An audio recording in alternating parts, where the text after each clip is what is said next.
تو غرض یہ کہ دماغ میں یہ بیٹھا ہوا ہے کہ ہر دنیاوی حاجت کے لیے کوئی الگ وظیفہ ہے.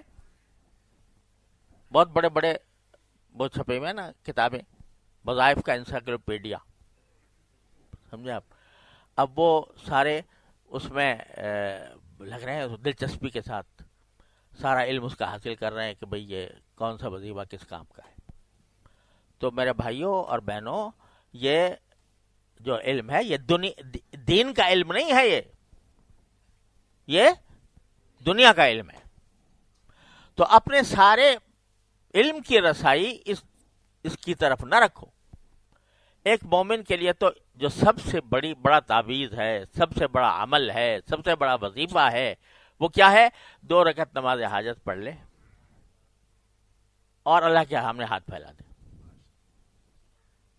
ہاتھ پھیلا کے کہہ دے یا اللہ میرے گناہوں کو معاف فرما دے.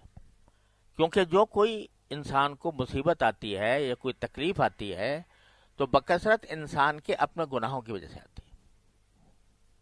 ما اصابکم من مصیبت فبما کسبت ایدیکم ویعفو عن کثیر، قرآن کریم فرماتا ہے جو تکلیف بھی تمہیں آتی ہے تو وہ تمہارے اپنے ہاتھوں کے کرتوت کی وجہ سے آتی ہے.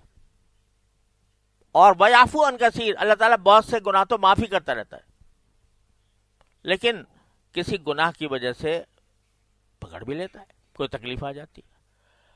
تو اس واسطے سب سے بڑا وظیفہ یہ ہے کہ آدمی اپنے گناہوں کی معافی مانگے، 2 رکعت نماز حاجت پڑھے اور اپنے گناہوں کی معافی مانگے کہ یا اللہ جو کچھ ہو رہا ہے شاید یہ میرے گناہوں کی وجہ سے ہے، اللہ مجھے معاف کر دے.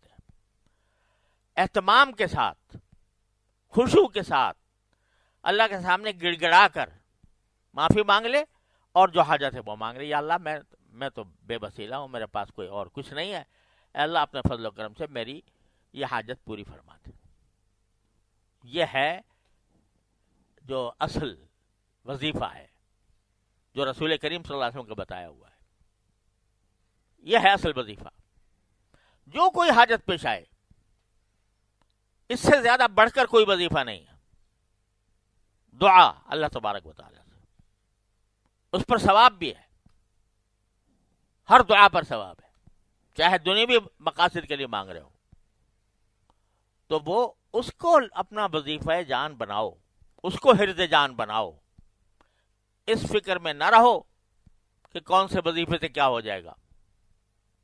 اپنے علم کی ساری پہنچ وہ اس حد تک محدود نہ رکھو. قرآن اس لیے نازل نہیں ہوا تھا